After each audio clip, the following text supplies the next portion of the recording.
Maharashtra TV9 news, संकल्प सर्वसामान्यांच्या हिताचा।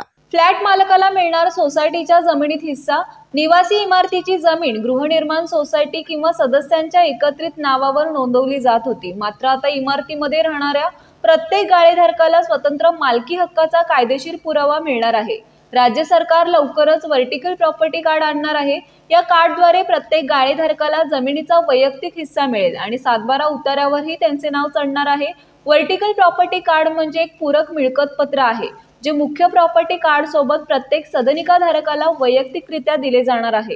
इमारतीखालील एकूण क्षेत्रफळ आणि प्रत्येक गाळेधारकाचा वैयक्तिक हिस्सा त्यात नोंदवला जाणार आहे।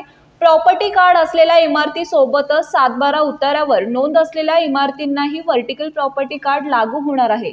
यामुळे गृहनिर्माण सोसायट्या किंवा अपार्टमेंट मधील प्रत्येक रहिवाशाला जमिनीचा स्वतंत्र मालकी हक्क मिळेल, जो कायदेशीरदृष्ट्या अबाधित राहील। एखादी इमारत 10 निवासी गाळ्यांची असेल आणि तिची जमीन 5000 चौरस फूट असेल तर मुख्य प्रॉपर्टी कार्डवर सोसायटीचे नाव असेल, पण वर्टिकल कार्डद्वारे प्रत्येक गाळेधारकाला त्यांच्या हिश्श्यातील क्षेत्रफळाची नोंद मिळेल, म्हणजेच 500 चौरस फूट जमिनीचा हक्क मिळेल। आपल्या परिसरातील महत्त्वाच्या बातम्या पाहण्यासाठी महाराष्ट्र TV9 न्यूज चॅनलला YouTube वर सबस्क्राइब करा आणि बेल आयकॉन प्रेस करा।